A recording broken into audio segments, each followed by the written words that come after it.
सभी प्यारे विद्यार्थियों को मेरे YouTube चैनल पे एक बार फिर से आप लोग का स्वागत है।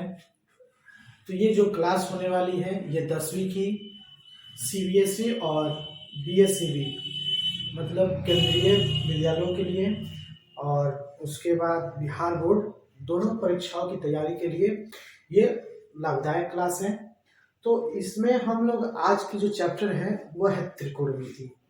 8वीं चैप्टर है त्रिकोणमिति। आपने इससे पहले 2-3 चैप्टर्स पढ़े होंगे जिसमें ज्यामिति की एक चैप्टर आती है जो कि शुरू होती है 6th चैप्टर से और एक आती है निर्देशांक ज्यामिति 7th चैप्टर। इन दोनों में त्रिभुज की काफी व्याख्या हुई है। तो इस चैप्टर को जानने से पहले हम एक बार फिर से उन टॉपिक्स को एक बार रिवीजन करेंगे जो इसमें उपयुक्त होगा। ठीक, इसमें बात आएगी दो तरह के त्रिभुजों की। ठीक है ना, त्रिभुज तो दो तरह के आएंगे इसमें और इन दोनों त्रिभुजों में दो चीज को आपको जान लीजिए। एक आएगा इसमें बार बार पूछेगा न्यून कोण, न्यून कोण, न्यून कोण। ठीक, तो न्यून कोण किसे बोलते हैं? तो न्यून कोण जो होता है जिस कोण का माप 90 डिग्री से कम होता है। ठीक, अब मान लो कि 90 डिग्री से कम, 90 डिग्री से कम जो भी कोण होगा उस कोण को बोलेंगे न्यून कोण। ठीक, न्यून कोण। एक आएगा समकोण। समकोण, तो समकोण जो होता है उस कोण का माप जो होता है 90 डिग्री है। तो जिस कोण का माप 90 डिग्री होगा उसे बोलेंगे समकोण और जिस कोण का माप 90 डिग्री से कम होगा उसको बोलेंगे न्यून कोण। तो इसमें दो चीजें चर्चा आएंगी और उसके बाद से एक आएगा बार बार समकोण त्रिभुज। ठीक है ना, तो समकोण त्रिभुज तो एक ऐसा त्रिभुज, ठीक है ना, एक ऐसा त्रिभुज जिसमें से उसमें किसी एक कोण का माप 90 डिग्री होगा वह होगा समकोण त्रिभुज। तो देखो आपने पढ़ा होगा ठीक कि 90 डिग्री जहां भी होता है वह क्या होता है, एक क्षैतिज रेखा पर जो ऊर्ध्वाधर रेखा खींचा जाएगा तो उसके बीच जो कोण बनेगा वह 90 डिग्री का कोण बनेगा। ठीक, इधर भी 90 डिग्री का बनेगा और उधर भी 90 डिग्री का बनेगा। ठीक, एक नहीं यानी एक क्षैतिज रेखा पर अगर एक सीधी ऊर्ध्वाधर रेखा को खींच दिया जाए तो उन दोनों के बीच में जो एंगल बनेगा, कोण बनेगा वो 90 डिग्री का होगा और इन सभी को मिलाने से जो एक त्रिभुज यहाँ पे बन के तैयार होगा वह होगा समकोण त्रिभुज। ये क्या होगा, यही होगा आपका समकोण त्रिभुज। ठीक, अब समकोण त्रिभुज होगा ये बार बार इसमें बात आएगा। तो आपको ये पता होगा कि एक त्रिभुज जो होता है कुल मिलाकर कितने डिग्री के कोणों से मिलकर बनता है, तो 180। आपको पता होगा कि एक त्रिभुज होगा 180 डिग्री से मिलके बना होगा। तो एक बात आप ये भी समझ लीजिए कि 180 में से आपका 90 डिग्री से बना कोण ठीक समकोण होगा। इसका मतलब है एक त्रिभुज जो आप बनाए हुए हैं, तो ये जो त्रिभुज है ये तो टोटल त्रिभुज जो है 180 डिग्री से मिलकर बना है। इसमें से अब बात हो रही है समकोण त्रिभुज की। तो जब समकोण त्रिभुज की बात आएगी तो उसमें से कोई एक कोण जो होगा 90 डिग्री होगा। क्यों होगा, तो मैंने बताया कि समकोण उसको बोलेंगे जहां कम से कम एक कोण जो है 90 डिग्री का बना हो। ठीक, तो समकोण त्रिभुज है ये, इसमें से कोई एक कोण, कौन सा कोण, ये वाला। इसका एक नाम रख देते हैं, मानते हैं यहाँ इसको ए बोलेंगे, इसको बी बोलेंगे और इसको सी बोलेंगे। ठीक, तो हम यहाँ मान लेते हैं कि ये एंगल बी जो है 90 डिग्री का है। तो आप एक बात बताइए, टोटल 180 डिग्री का था। ठीक, अब जो है इसमें से 90 डिग्री तो निकल गया, बचा कितना, बचेगा आपका 90 डिग्री। तो 180 में से 90 निकल गया, बचा 90। तो 90 जो है ये कौन दो कोण है, ये कोण है कोण ए और कोण सी। ये दोनों मिलके 190 डिग्री के हैं, यानी angle A plus angle B बराबर 90 डिग्री। तो अब आपको ये पता होगा कि एक कोण जिसका माप 90 डिग्री होता है तो वो तो समकोण होता है। तो ये तो हो गया समकोण। इसका मतलब ये है कि अब इसके बाद जो बचे 90 डिग्री है, 90 डिग्री, ये जो 90 डिग्री बचे हैं, इन 90 डिग्री में से बटेगा तो कोण ए को कुछ प्राप्त होगा, कोण सी को कुछ प्राप्त होगा। इसका मतलब जो भी होगा वह सभी के सभी एंगल ए हो, ये क्या होगा, कम होगा, ये जो है कम होगा कितना से, 90 डिग्री से है, ये क्या होगा 90 डिग्री से कम होगा। एंगल बी जो है वह भी 90 डिग्री से क्या होगा, कम ही होगा। इसका मतलब है कि ये जो कोण बनेगा ये क्या होगा, न्यून कोण। ये भी कोण बनेगा वो क्या होगा, न्यून कोण। ठीक, तो आपके इस चैप्टर में 2-3 तरह की बातें सामने निकल के आएगी, जहां आपको ध्यान में रखना है। एक समकोण पता चलेगा, समकोण पूछेगा तो समकोण कोई वैसा कोण होगा जो 90 डिग्री का कोण बनाएगा, और 90 डिग्री का कोण वहां पे बनेगा जहां पे एक क्षैतिज रेखा और एक ऊर्ध्वाधर रेखा सीधी हो, ठीक है ना, सीधी हो, ऐसे तिरछा ना हो, तब ये क्या बनेगा, यहाँ पे एक कोण जो बनेगा, मिलके जो कोण बनेगा, जैसे कोण बी बना हुआ है तो ये 90 डिग्री का बनेगा। ठीक, तो ये बात आपको समझ में आ गई। तो आपको 2 तरीके की बातें निकल के सामने आएंगी, एक न्यून कोण के बारे में, एक समकोण के बारे में। ठीक, तो यहाँ पे आपको ये भी याद रखना है कि त्रिभुज में 3 कोण, 3 एंगल्स होते हैं, मतलब 3 एंगल्स होते हैं और 3 भुजाएं होती हैं। तो तीनों एंगल में अगर हमको ये पूछे आपसे कि बताइए एंगल ए कहाँ है, यानी कोण ए कहाँ है, तो आपको याद रखना है कि हमको, मेरे सामने बात हो रही है इस एंगल की, एंगल ए की बात कर रहे हैं। अगर आपसे बात पूछें कि एंगल बी क्या है, कहाँ है, तो एंगल बी का मतलब है कि एंगल बी यहाँ पे है, मतलब कोण बी यहाँ पे है, कोण ए यहाँ पे है। अगर आपसे ये बात पूछा जाए कि बताइए कि एंगल सी कहाँ है, तो आप बताएंगे इससे एंगल सी यहाँ पे है। ठीक, अब यहाँ पे 2 चीजें आपको और समझनी है। ठीक, चलिए मैं इसको और आगे ले जाऊंगा, लेकिन इससे पहले आपको थोड़े से 2-3 उदाहरण है जो कि मैं आपको बताऊं और उसको समझिए। तो पहला उदाहरण ये है कि मान लीजिए कि आप कुतुब मीनार देखने गए। कुतुब मीनार मानते आप नहीं देख पा रहे हैं, लेकिन फिर भी इमेजिन करना है। या चाहे मान लीजिए कि आप जो है एयरटेल का कहीं टावर लगा हुआ है, ठीक, कोई कंपनी का टावर लगा हुआ है, आप नीचे खड़े हैं, ठीक ना, आप नीचे खड़े हैं और आप जो है उस एयरटेल की टावर को ऊपर देख रहे हैं। ठीक, एयरटेल की टावर कैसी होती है, लगभग कुछ इस आकार की होती है। ठीक है, मानते हैं कि यहाँ पे ये टावर है। ठीक, चलिए इसको सीधी रेखा बनाते हैं ताकि आपको अच्छे से समझ में आए। ठीक, ये एक टावर है, ठीक है ना, ये एक एयरटेल की लगी टावर है। यहाँ पे एक बत्ती जलती है, आप रात में देखोगे तो यहाँ पे रेड कलर की एक बत्ती जलेगी। ठीक, आप जो है खड़े हो कहाँ पे, यहाँ पे, ठीक है ना, खड़े हैं आप एक बिंदु पे। एक बिंदु कहाँ पे है, तो एक बिंदु जो है यहाँ पे है, आप यहाँ पे खड़े हैं और यहाँ से आप देख रहे हैं, ठीक है ना, मान लीजिए कि ये आप देख रहे हैं, ठीक है,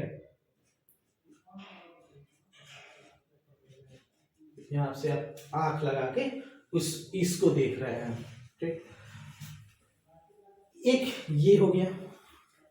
दूसरा एग्जांपल समझिए, मान लीजिए कि आप अपने घर की छत पे हैं, छत हो या बालकनी हो कहीं पे है, आप यहाँ पे आपका घर है।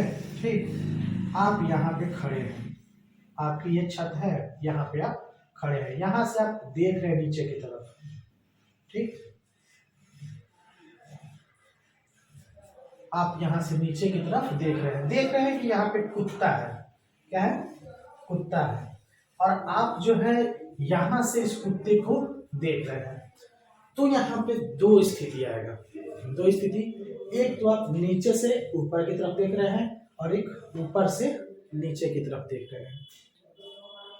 ठीक, तो इस स्थिति में आप ये हमको बताइए कि क्या आप बता सकते हैं, क्या आप ये अंदाजा लगा सकते हैं, क्या आप बिना देखे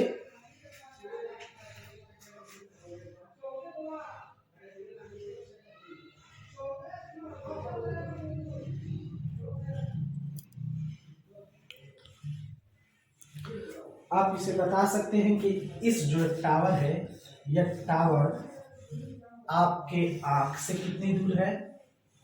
और आप ये भी बता सकते हैं कि ये जो ऊपर जल रही हरी कलर की जो यहाँ पे बल्ब है, उस बल्ब की जमीन से ऊंचाई कितनी है। दो बात निकल के सामने आई, एक टावर से आपकी दूरी कितनी है, और एक आप जो है वहां से देख रहे हैं तो जमीन से इस टावर की ऊंचाई कितनी है। ठीक। दूसरी चीज, आप इस कुत्ते को देख रहे हैं तो आपको क्या अंदाजा लगाया जा सकता है कि मेरे घर से इस कुत्ते का दूरी कितना है। क्या आप ये निकाल सकते हैं इससे? तो मैं कहूंगा कि बिल्कुल निकाला जा सकता है। कैसे निकाला जा सकता है?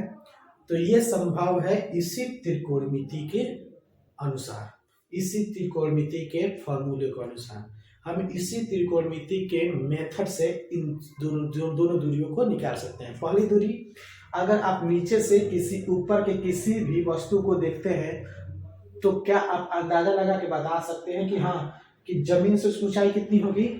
बिल्कुल बता सकते हैं अगर आप त्रिकोणमिति के इस चैप्टर को सही ढंग से पढ़ लेते हैं। दूसरी, अगर आप अपने छत पे हैं, नीचे कोई वस्तु आपको दिखाई दे रही है, तो आपके उस घर से उस वस्तु की दूरी कितनी है, क्या आप ये बता सकते हैं? तो बिल्कुल बता सकते हैं, ये त्रिकोणमिति के चैप्टर को पढ़ने के बाद। ठीक। आप सिर्फ इतना ही नहीं बता सकते, आप ये भी बता सकते हैं कि मान लीजिए, मैं इसको मिटा रहा हूं,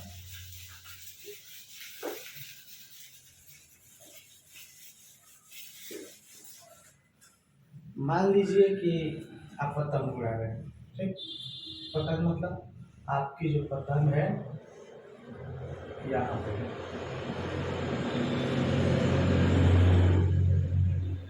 आपकी पतंग यहाँ पे, आप यहाँ से पतंग उड़ा रहे हैं और आपकी जो डोरी है यहाँ पे लगी हुई है। ठीक, लगी हुई है। इसका मतलब आप पहले के अनुसार ये बता सकते हैं कि आपकी पतंग आपसे कितनी दूरी पे है और कितनी ऊंचाई पे है। ठीक, बता सकते हैं।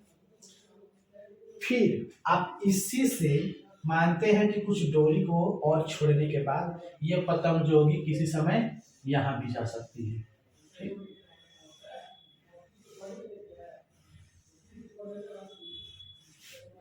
यहाँ पतंग आपकी यहाँ भी जा सकती है।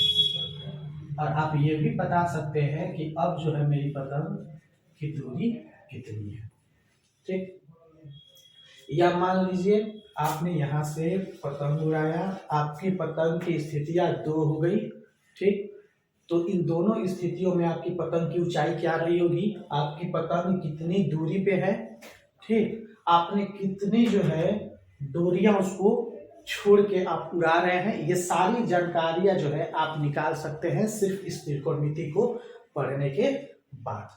ठीक, तो ये तीन तरह की जो स्थितियां हैं वो आपको इस पूरे चैप्टर में दिखाई देंगी। ठीक, आपको दो चैप्टर आएंगे, एक आठवां चैप्टर जो 8वां में 4 है, 8.1 है, 8.2 है, 8.3 है, 8.4 है, और एक 9वां चैप्टर जो हाइट एंड डिस्टेंस है। तो इतना पढ़ने के बाद ये 5 चैप्टर्स जो आएंगे, तो उन पांचों को आप आसानी से हल कर पाएंगे, लेकिन इतने जानने के बाद। तो आपने जान लिया न्यून कोड, आपने जान लिया ये इस चैप्टर की शुरुआती कुछ उदाहरण। अब हम इस पर लागू कैसे करेंगे, कौन कौन सी चीज को लागू करेंगे, कैसे हम इसको समझेंगे, हमारा बनाने का तरीका क्या रहेगा, क्या बनाने से पहले हमको कुछ और भी कुछ जानना है? तो बिल्कुल जानना है। तो चलिए इसको मिटाने के बाद से मैं उसको आपको कुछ और आगे बताता हूँ। चलिए, तो आपके सामने ऐसी दो स्थितियां आएंगी, जैसे कि मैंने बोर्ड पे आपको चित्र बनाया हुआ है। तो दो तरह के समकोण आएंगे। सबसे पहले बताइए आप समकोण कहाँ पे बनेगा? तो इस त्रिभुज को मान लेते हैं ए बी सी, इस त्रिभुज को मान लेते हैं पी क्यू और आर, ठीक है ना, पी क्यू आर मान लेते हैं, ठीक है ना। दो स्थितियां आपके सामने हैं। पहली स्थिति में त्रिभुज ए बी सी है, त्रिभुज कौन है, ए बी सी, ठीक। दूसरी स्थिति में त्रिभुज है पी क्यू आर, ठीक।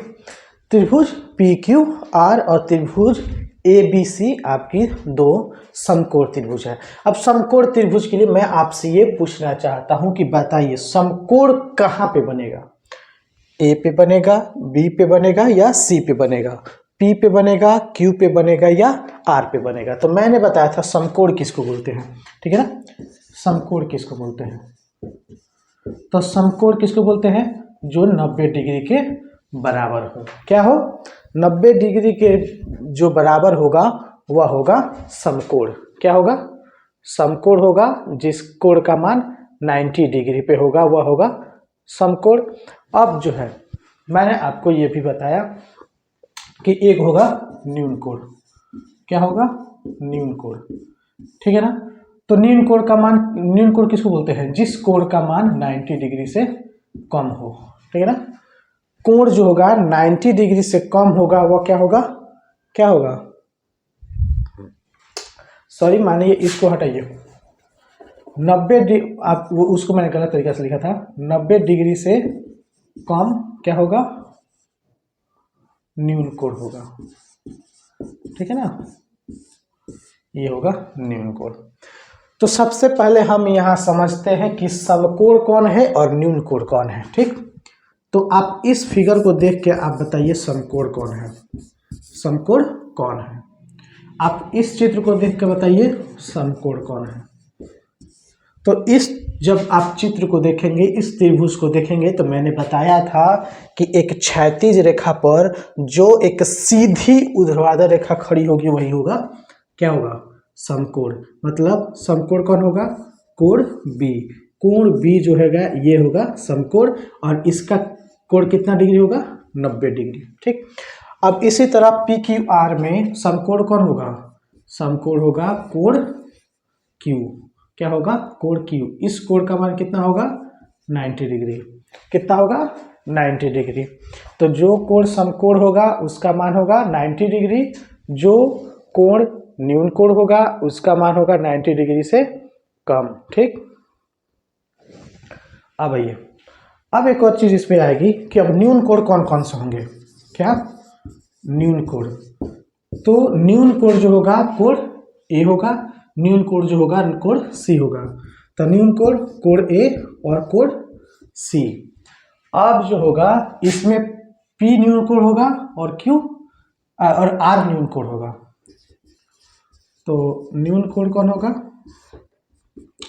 कोण पी और कोण आर, ठीक।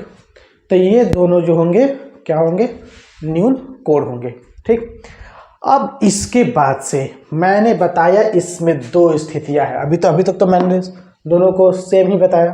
अब जो है इसमें दो स्थितियां हैं, वह दो स्थितियां क्या है, मान लीजिए कि आप जो है ये क्या है, आप यहां से देख रहे हैं, आपकी जो आंख है, ठीक है ना, वो यहाँ पे है, और यहाँ से जो है आप जो है नीचे देख रहे हैं किसी वस्तु को, क्या है, नीचे देख रहे हैं किसी वस्तु को। एक ये स्थिति हो गया, ठीक। और दूसरी स्थिति हो गया, मान लीजिए कि आप यहां से देख रहे हैं ऊपर की तरफ, ठीक।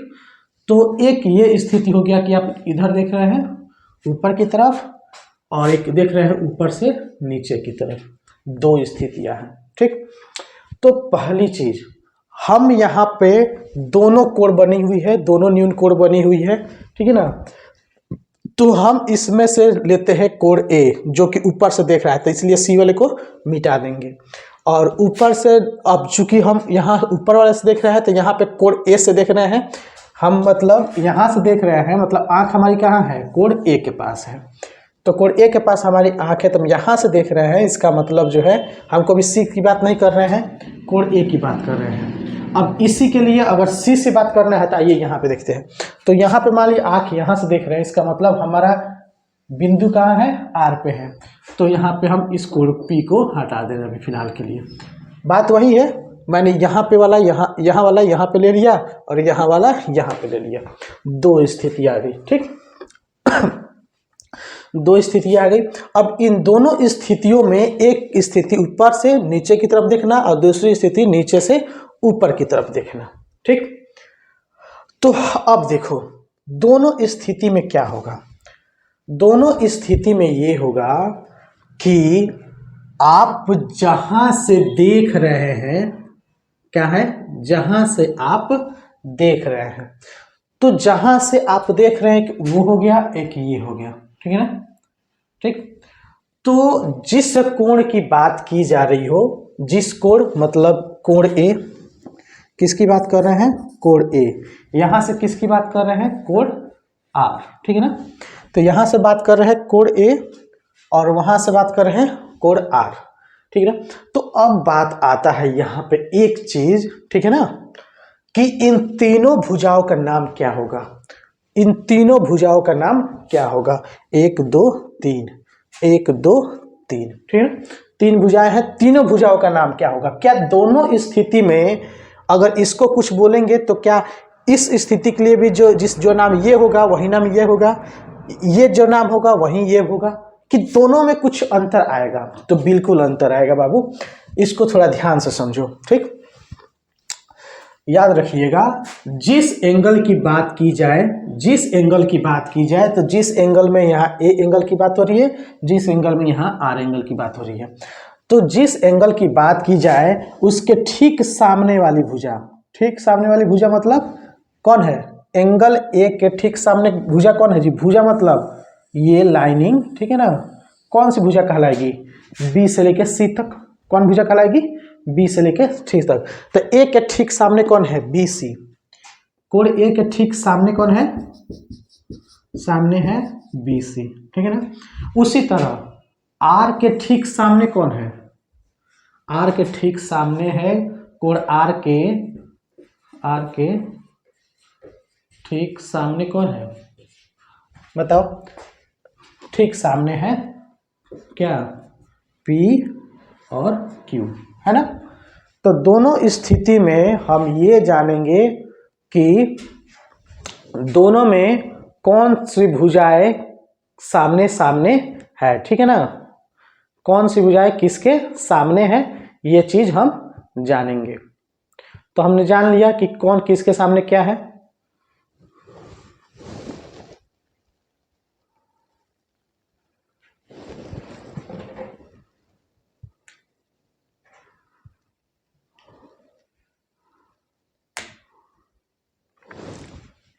चलिए, तो हमने ये चीज देख लिया कि किस भुजा के सामने कौन से है। अब इस स्थिति में मैं आपको ये बताना चाह रहा हूं कि जिस कोण के बात की जाए, ठीक है ना, अगर इसको थीटा मान लिया जाए, इसको भी थीटा मान लिया जाए, ठीक है ना, तो थीटा कोण या एंगल ए जो है, ये जो है इसके ठीक सामने वाली भुजा जो है लंब कहलाएगी। जिस भी एंगल की बात की जाए, जिस भी थीटा के बात की जाए, तो इसकी ठीक सामने वाली भुजा क्या कहलाती है, लंब। क्या कहलाएगी, लंब। इसको इंग्लिश में बोलते हैं परपेंडिकुलर, परपेंडिकुलर। ठीक है ना। तो एंगल ए के यानी थीटा कोण के ठीक सामने वाला ये हुआ BC, तो इसमें लंब कौन होगा,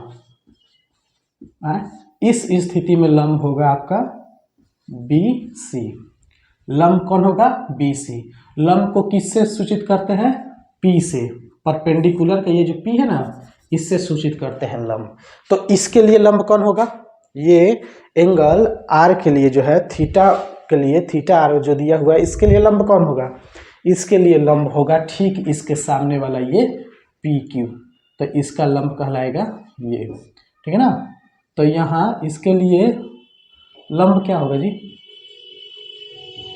लंब होगा PQ, यानी मतलब इसको पी बोलेंगे। दोनों स्थिति में अलग अलग है। यहाँ थीटा है तो इसके ठीक सामने वाला लंब ये है, यहाँ पे थीटा है इसके ठीक सामने वाला लंब ये है। दोनों स्थिति में मैंने बताया था कि क्या ये भुजा दोनों बराबर होगा? नहीं होगा। देखो इस स्थिति में लंब ये है और इसके स्थिति में लंब ये वाला है, ठीक है ना। इसकी स्थिति में लंब PQ है और इसकी स्थिति में लंब BC है, ठीक। ये चीज हो गया। अब दूसरी चीज आता है, देखो जहां पे थीटा बनेगा ना, जहां पे थीटा बनेगा, एक थीटा यहाँ पे है और एक थीटा यहाँ पे है, ठीक है ना। तो उससे जो जुड़ी हुई जो सबसे बड़ी रेखा होगी, अब इससे जुड़ी सबसे बड़ी रेखा कौन है? ये है कि ये है? इसमें बताओ, जुड़ी हुई रेखा ये है कि ये है? तो इसमें सबसे बड़ी रेखा जो है ये है PR और इसमें सबसे बड़ी रेखा है AC, ठीक है ना। सबसे बड़ी रेखा है AC। तो इस AC को बोलेंगे कर्ण। क्या बोलेंगे? कर्ण। इसको बोलेंगे हाइपोटेनियस, ठीक है ना।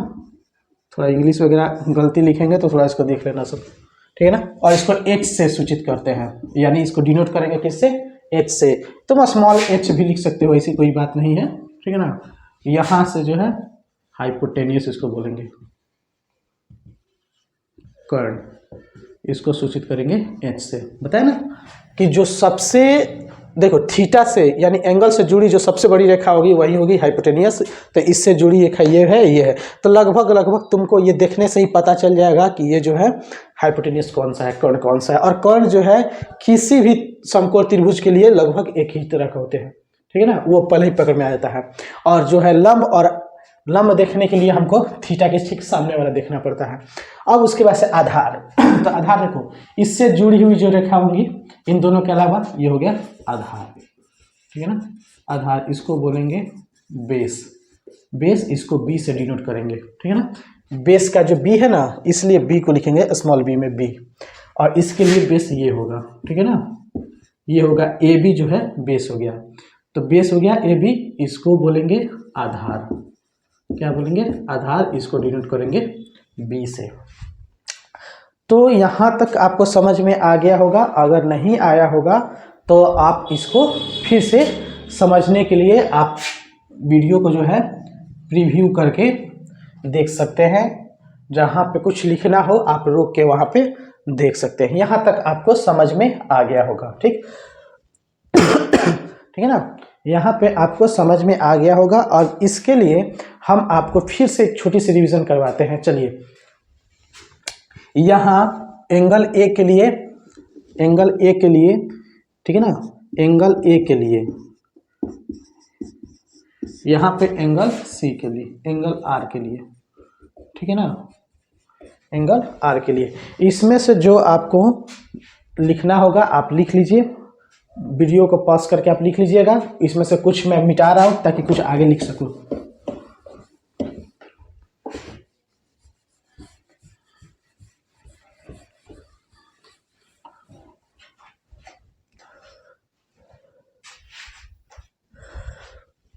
चलिए, तो अब इसमें से आपको समझना है कर्ण कौन सा है, लंब कौन सा है, आधार कौन सा है। अगर आप इसको सही तरीका से समझ लीजिएगा तो आपको त्रिकोणमिति में कहीं दिक्कत नहीं आएगी। यहाँ पे आप नहीं समझ पाएंगे, आपको बार बार दिक्कतें आएंगी। तो जब तक आप समझ में नहीं आए आप इसको, ठीक है, बार बार प्रीव्यू करके समझिए। नहीं समझ में आता है तो कमेंट लिखिए कहाँ पे आप नहीं समझ पा रहे हैं, ठीक। जहाँ पे आप नहीं समझेंगे वहाँ पे हम फिर दोबारा आपको किसी दूसरे वीडियो में आपको बताने की कोशिश करेंगे, ठीक। चलिए, तो मैं आपको ये बता रहा था कर्ण को किससे डिनोट करते हैं? H से। लंब को किससे डिनोट करते हैं? P से, परपेंडिकुलर। आधार को B से। कर्ण को किससे सूचित करते हैं? H से, हाइपोटेनियस। लंब को P से, परपेंडिकुलर। आधार को B से, बेस, ठीक। अब देखो, मैंने बताया इसको परपेंडिकुलर आप लिख चुके होंगे। अब इसको मैं शॉर्ट कर दे रहा हूँ, ठीक। इसको P से सूचित करते हैं, इसको B से सूचित करते हैं, ठीक। तो आप बताइए, A के लिए, एंगल A के लिए, ठीक है ना, एंगल ए के लिए कर्ण कौन सा होगा, ठीक। तो एंगल ए के लिए कर्ण कौन सा होगा, तो एंगल ए के लिए कर्ण वही होगा जो आपको दोनों में सेम ही है, ए और यहाँ पे है आपका सी। तो यहाँ पे कर्ण कौन हो गया, ए सी। क्या हो गया, कर्ण हो गया ए सी। इसके लिए कर्ण कौन सा हो गया, पी क्यू। क्या हो गया, पी क्यू आपका कर्ण हो गया। इसी तरीके से आप लंब बताइए, ठीक। लंब कौन सा होगा, लंब का मतलब है थीटा के ठीक सामने वाली भुजा, थीटा के ठीक सामने वाली भुजा। तो इसके सामने की भुजा कौन सी है, बी सी। इसके ठीक सामने की भुजा कौन सी है, बी सी। इसके ठीक सामने की भुजा कौन है, पी क्यू। मैंने यहाँ पे गलत लिख दिया था, ठीक। ये पी आर कर्ण हो गया, इसके ठीक सामने वाली भुजा हो गया पी क्यू, ठीक है ना। तो लंब हो गया पी क्यू। अब बोला जाए आधार, तो आधार मैंने बोला कि कोण से जुड़ी हुई छोटी रेखा आधार होगा, बड़ी रेखा कौन होगा, छोटी रेखा आधार होगा। तो आधार ये होगा ए बी, ठीक है ना। आधार हो गया ए बी, इसका आधार हो गया यहाँ पे है क्यू आर, ठीक है ना, क्यू आर। और एक चीज आप भी याद रखिएगा, आप मैंने ए बी मैंने ए सी लिखा, सी ए क्यू ने लिखा, तो दोनों लिखा जा सकता है, पर सुविधा के लिए हम लोग ए बी सी डी में से जितने भी अल्फ़ाबेट है ना, तो उसमें से जो पहले आता है उसी को लिखते हैं। हालांकि सी ए लिखना कोई गलत बात नहीं है, लेकिन हम ए सी लिखते हैं ये सुविधा के लिए, ताकि हम लोग बोलने में भी दिक्कत नहीं होता ना। तो ये चीज़ हो गया। अब देखो, अब इतने पढ़ने के बाद क्या यहीं तक खत्म हो जाता है कहानी, तो कहानी यहीं तक खत्म नहीं होता है। इस त्रिकोणमिति में अभी बहुत सारी जानकारियां जो है आपको लेनी है, जैसे कि इसमें अभी बहुत सारे फॉर्मूले आएंगे। बहुत सारे फॉर्मूले का मतलब क्या हुआ, अब इसमें देखो 3 तरह के इसमें आ रहे हैं, लंब आ रहा है, आधार आ रहा है, कर्ण आ रहा है, लंब आ रहा है, आधार आ रहा है, कर्ण आ रहा है। अब तीनों में एक संबंध है, ठीक है ना, तीनों में एक संबंध है। देखो 2 दिया रहेगा तो तीसरा निकालोगे, ठीक है ना, कोई 1 दिया है तो 2 निकालोगे, 3 निकालोगे, ऐसे इसमें बहुत सारे संबंध है, ठीक है ना। तो बहुत सारे संबंध है, तो उन संबंध को आओ कुछ जाना जाए। तो इसको हम मिटाते हैं, ठीक है ना। अब मिटा के हम एक ही त्रिभुज लिखेंगे। आपने यहां तक समझ लिया कि आपको क्या करना है, ठीक है ना। देखो जहां भी अलग अलग तरीके के एंगल्स दिए होंगे, आप वहां पे आप समझेंगे अपने खुद, और उसके अनुसार सबके लिए लंब कर्ण आधार के बीच जो संबंध स्थापित होगा वो मैं यहाँ पे लिख दे रहा हूँ। तो सबसे पहले एक त्रिभुज मैं यहाँ पे समकोण त्रिभुज बना ले रहा हूँ, ठीक।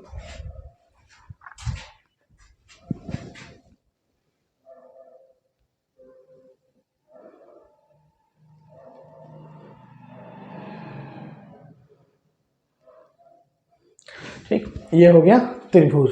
इस त्रिभुज का नाम है ए बी सी, ठीक है।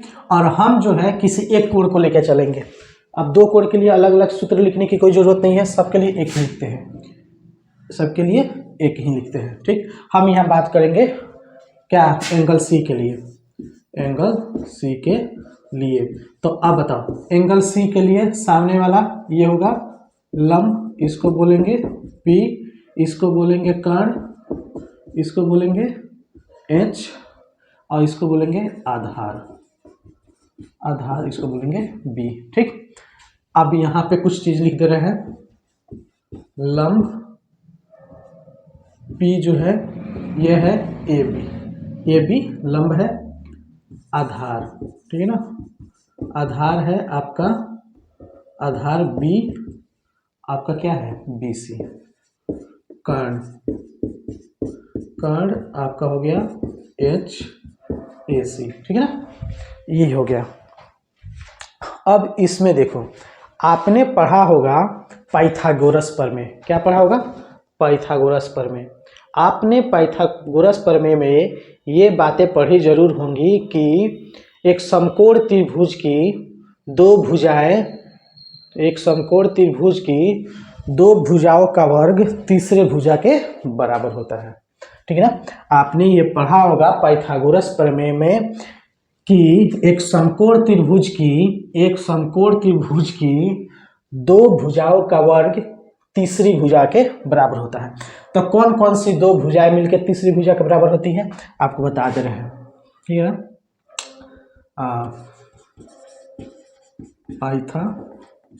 पाइथागोरस प्रमेय, ठीक है ना। आप इस प्रमेय को याद रखेंगे। आपने सिक्स्थ चैप्टर में भी पढ़ा होगा, जहाँ ज्यामिति आपका शुरू हुआ होगा, आपने वहाँ पर भी इसको ध्यान से देखा होगा कि पाइथागोरस प्रमेय क्या है, ठीक।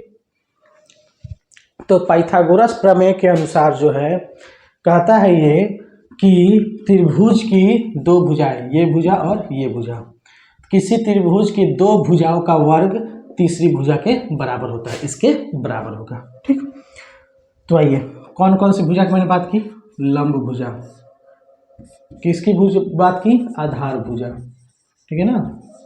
ये आधार वाली भुजा है, मतलब लंब कौन है, ए बी, ठीक है ना, लंब है ए बी, धन मतलब जो जमा, दूसरी भुजा कौन सी है, आधार कौन सी है, बी सी। तो पाइथागोरस प्रमेय कहता है क्या कि दो भुजाओं का वर्ग मतलब स्क्वायर, क्या स्क्वायर, ठीक है ना, दो भुजाओं का वर्ग बी सी का, ठीक है ना। इसको नहीं भी लिखोगे कोई बात नहीं है, ठीक है, इसको हटा दो। तो किसी समकोण त्रिभुज के लिए पाइथागोरस प्रमेय होता है कि दो भुजाओं का वर्ग जो है तीसरी भुजाओं के वर्ग के बराबर होता है। तीसरी भुजा कौन बचा भाई, ये बचा कर्ण, ठीक है ना, इसकी भुजा के वर्ग के बराबर होता है। तो कौन कौन सा है, ए सी, इसकी भुजा के बराबर होगा। हम इसे तेजी में नहीं पढ़ेंगे, इससे बहुत आसानी से समझेंगे। आपके पास पर्याप्त समय है, बहुत समय है, साल भर समय है, आप इसको मतलब तेजी नहीं पढ़ना है, बहुत इजीली तरीके से पढ़ना है और समझ के पढ़ना है। आप जहां इसमें तेजी दिखाओगे ये आपका 20 नंबर खा जाएगा, क्योंकि त्रिकोणमिति में 8वां और 9वां चैप्टर मिल के जो होता है पूरे 20 नंबर के होते हैं 10वीं क्लास में। तो आप इसे समझेंगे बहुत बढ़िया से, और सिर्फ यहीं तक काम नहीं आएगा, ये आपको काम आएगा आपके कंपटीशन लेवल तक। आप आईएससी भी करोगे उसमें भी इसकी काम पड़ेगी, इसकी ज़रूरत पड़ेगी, आप इसमें हड़बड़ाना नहीं है।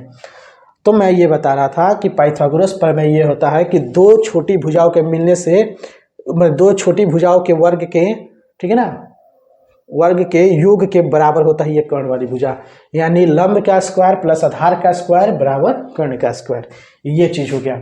इसको हम शॉर्ट में लिखना होगा, याद करने के लिए क्या लिखेंगे, P square plus B square is equal to H square, ठीक है ना। ये आप याद कर सकते हो आसानी से, मतलब लंब का स्क्वायर प्लस आधार का स्क्वायर बराबर क्या हो गया, कर्ण का स्क्वायर। आप ये मेन जो है आप इसको याद रखोगे। ये अगर आप भूल गए तो समझो कि आपको त्रिकोणमिति जो है चौपट होने के लिए तैयार है। चौपट समझते हो ना, चौपट मतलब होता है कि आपने त्रिकोणमिति कुछ नहीं पढ़ा, आपकी त्रिकोणमिति खत्म, आपने त्रिकोणमिति पे ध्यान नहीं दिया। तो याद रखिएगा पाइथागोरस प्रमेय ये हो गया। अब देखो इस भुजा से, इस भुजा में अगर मान लो आधार लंब दोनों दिया हो, ठीक, आपका मान लो कि ये जो है 3 है, ये जो है 4 है, ठीक। तो इससे जो है आप ये भुजा निकाल सकते हो। मतलब क्या कर रहा है कि लंब मान लो 3 है, 3 मीटर मान लो, ये 4 मीटर मान लो, तो बताओ कि लंब मेरा 3 मीटर है, आधार मेरा 4 मीटर है, तो कर्ण मेरा कितने मीटर होगा, ठीक। तो इसको बनाने के लिए क्या करेंगे, P कितना दिया है हम याद रखेंगे, P दिया है आपका, P बराबर 3, B बराबर क्या दिया है 4। चलो ये देखने से ही लग रहा है कि हम उल्टे लिखे हैं। मान लो ये आपका 4 है, ये आपका 3 है, ठीक है ना। P आपका 4 है, B आपका 3 है। तो यहाँ पे अगर आपको H पता करना हो, H का वैल्यू क्या होगा, तो इसको हम आसानी से निकाल सकते हैं। जानते हैं कि H स्क्वायर बराबर होता है p का स्क्वायर मतलब 4 का स्क्वायर प्लस b का स्क्वायर मतलब 3 का स्क्वायर, ठीक है ना। तो 4 चौका 16 और 3 का स्क्वायर 9 h स्क्वायर, ठीक है ना। अब देखो आपको ये चीज़ पता होगा कि जो जिस किसी के भी स्क्वायर होंगे, मान लो यहाँ x स्क्वायर है, ठीक है ना, यहाँ y है, ठीक है ना, जो भी हो, तो अगर x का ज्ञात करना हो तो ये स्क्वायर जो होता है बराबर के दूसरी तरफ जाने के बाद से स्क्वायर रूट बन जाता है, ठीक है ना, क्या वर्गमूल बन जाता है, मतलब उसके ऊपर स्क्वायर रूट का चिन्ह आ जाता है ना। तो यहाँ पर अगर h है तो इसको ज्ञात करने के लिए 16 + 9 कितना होगा, चलो इसे डायरेक्टली लिख ही देते हैं। 16 ना होता है 25, तो यहाँ पे आ जाएगा स्क्वायर रूट। अब स्क्वायर रूट निकालोगे तो 25 का स्क्वायर रूट कितना होता है 5, तो ये हो गया 5 मीटर, ठीक है ना, ये हो गया 5 मीटर। h बराबर कितना आ गया 5 मीटर, ठीक है। अब इसको थोड़ा दिखाई नहीं दे रहा है, इसके लिए मैं थोड़ा डाउन करवा दे रहा हूँ,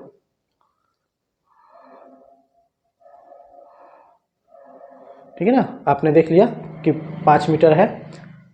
अब चूंकि इसमें पूरा दिखेगा नहीं इसलिए मैं इसको फिर से डाउन करना पड़ेगा हमको, तो ठीक है, ये आ गया 5 मीटर। मेन हमको यहाँ फोकस करना है इनके फार्मूलों पर, ठीक है। तो 5 मीटर आ गया। तो मैंने आपको एक फार्मूला ये बताया, ठीक, मैंने आपको एक फार्मूला वो बताया। अब इसी तरीके से हमको इनकी कोई आवश्यकता नहीं है, ठीक, आप सब निकाल के देख बनाते जाओगे, सब वहीं आते जाएगा। तो मैंने ये मेन फार्मूला है, ठीक है ना। अगर आपको यहाँ पे निकालना हो h स्क्वायर, ठीक है ना, तो h जो है ये डायरेक्ट स्क्वायर रूट कर दोगे तो क्या हो जाएगा p स्क्वायर और b स्क्वायर, ये हो गया। यानी कर्ण निकालने के लिए आप डायरेक्ट कर सकते हो स्क्वायर रूट लंब का स्क्वायर प्लस आधार का स्क्वायर, ठीक है ना। और इसका दोनों को जोड़ने के बाद दोनों वर्गों को जोड़ने के बाद जो वर्गमूल आता है उसका वही होगा उसका कर्ण, ये चीज़ हो गया। अब इसी तरीके से अगर आपको लंब निकालना है ना, ठीक है, अगर लंब निकालना है, लंब निकालने के लिए क्या करोगे, चूंकि हमने इन दोनों को लंब और आधार को जोड़ के कर्ण बनाया है, लंब और आधार के वर्गों को जोड़कर कर्ण बनाया है, तो हमको आधार निकालना हो तो क्या करेंगे, कर्ण में से आधार को घटा देंगे, आधार निकालना हो तो कर्ण में से लंब को घटा देंगे, तो क्या होगा कर्ण का स्क्वायर, ठीक है, कर्ण का देखो कर्ण के स्क्वायर में से, ठीक है ना, लंब निकालना है तो आधार के स्क्वायर को घटा दोगे, ठीक है ना, और उसके बाद से जो क्रिया करोगे तो वो आएगा तुम्हारा लंब का स्क्वायर। इसको शॉर्ट में लिख लो, p निकालने के लिए आपको स्क्वायर रूट कर लो h का स्क्वायर माइनस, ठीक है ना, b का स्क्वायर। उसी तरीके से आपको b निकालना हो यानी आधार निकालना हो तो स्क्वायर रूट कर दोगे किसके, h स्क्वायर में से p स्क्वायर घटा दोगे। मतलब कि अगर आपको निकालना है लंब, ठीक है ना, तो लंब का मैंने लिख ही दिया था। अगर आपको निकालना है आधार निकालना है तो वर्गमूल के अंदर डालो किसको, कर्ण का स्क्वायर को, और इसमें से घटा दो, आधार चूंकि निकाल रहे हो ना तो इसमें से लंब को घटा दोगे तो आधार आ जाएगा, ठीक, इतना कर दोगे तो तुम्हारा निकल के सामने आ जाएगा।